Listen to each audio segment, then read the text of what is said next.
baby. Yo! Welcome to Level Up Your Otaku, starring Alan, and, well, let's just jump in with 2 feet.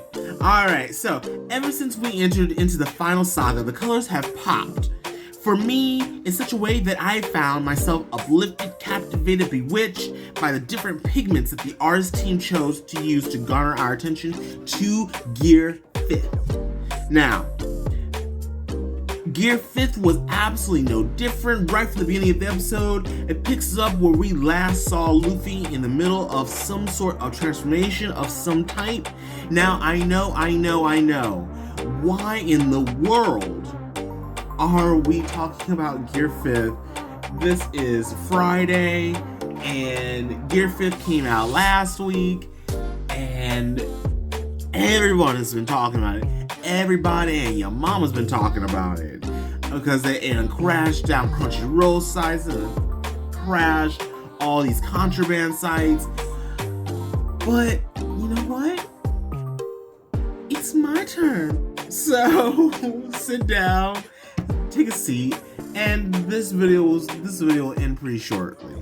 Alright? Because I have something that I want to say about it that I don't think anybody else is really mentioning.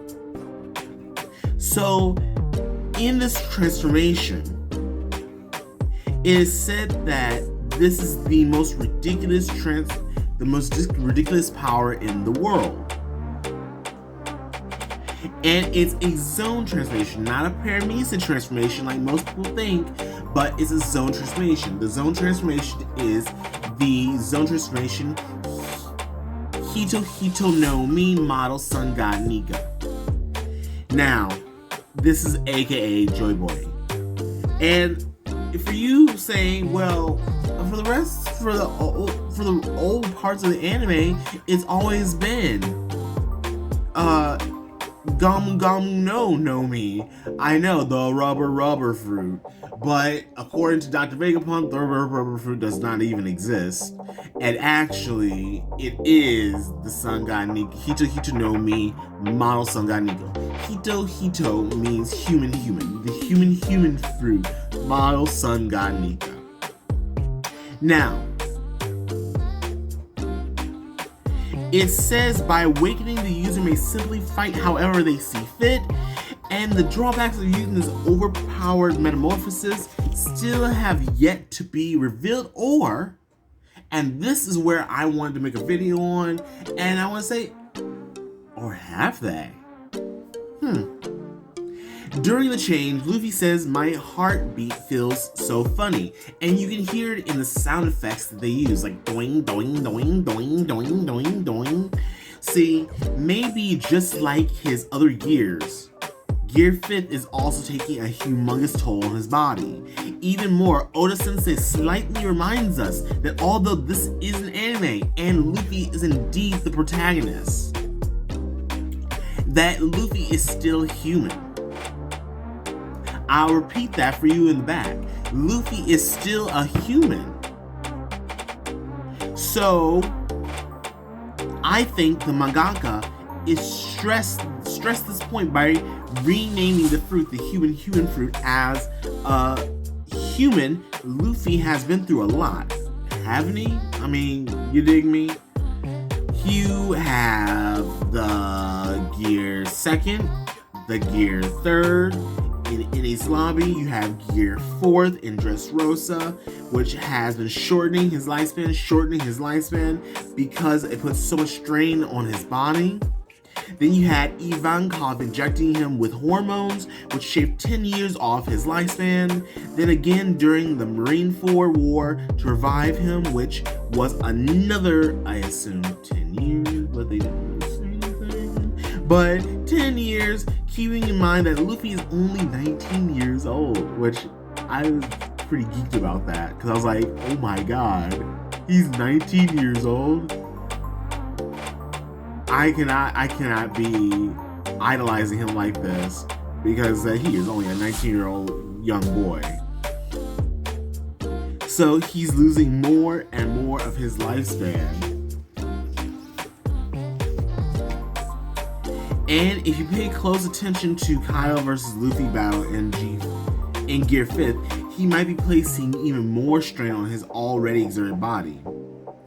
Humans in our universe are said to peak physically in their 30s, and Luffy says that Gear 5 is his peak at 19? Either way, we can chalk it up to either this being an anime or a different plane of existence. Either that or the most ridiculous power in the world will slowly but surely overwhelm and likely use up Luffy's remaining lifespan. This is where I say, if you are a manga only, click off, because you're about to get spoiled for something. And I'm giving you like 5 seconds, okay? So 5, 4, 3, 2, 1, 0. Now you love how I did that 5 because Gear 5, whatever. Yeah. Anyhow, during the battle with Kaido, you'll see that actually he starts to lose the drums of liberation and his face sags and drags to the ground. And that, my friend, I think that's the drawback that's starting to hit him. But then he reminds himself of what he's fighting for and he comes back to life again, so he's able to use it more than once.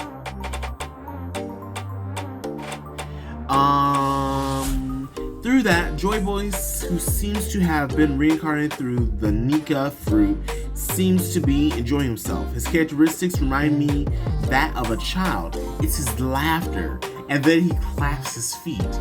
Like, Kaido, you gonna let him clap his feet at you? Like, that is some of the most waggiest and most zany stuff I've ever seen in my entire life. But it had me grinning ear to ear, just like he was grinning ear to ear. His laughing wasn't menacing, and it wasn't absolutely jovial, but it was just that he was free. Simple as that. Freedom. Either way, fans are most astonished and delighted by the music as Luffy for a short time reshapes the One Piece universe into the drawing style akin to Looney Tunes.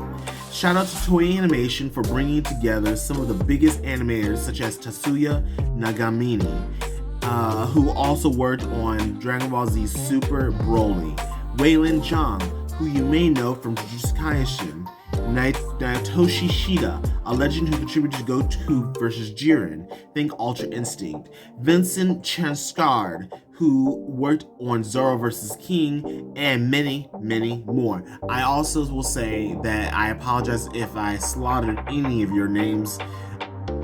It's not my, it wasn't, I didn't mean to do that, but I tried. Down in the comments down below, if you can probably write your name down saying that you were one of the creators and show me how to actually pronounce your name, that would be fantastic, so I actually could learn something from this. But anyways, other than that, you also had with that team you had extraordinary animators, choreographers, artistry masters. This episode I strongly rate 5 out of 5. I know, they used the same jumping scene 3 times, blah blah blah. But I enjoyed this episode so much that I've watched it 6 or 7 times. And it uplifts me every time that I see it. It makes me laugh like a little child. Like, it makes me laugh like I'm watching Looney Tunes again when I was a little child. And for that, I can only say thank you, Oda Sensei. Thank you so much. I also give a shout out to BDA Law and Power Vision, because they are the reasons why I started this channel. Mostly because they inspired me. So, with that being said, give me a like and comment in the comment section down below. With that being said, this has been Alan, And you have now been to Level Up Your Otaku. With that being said, bye bye.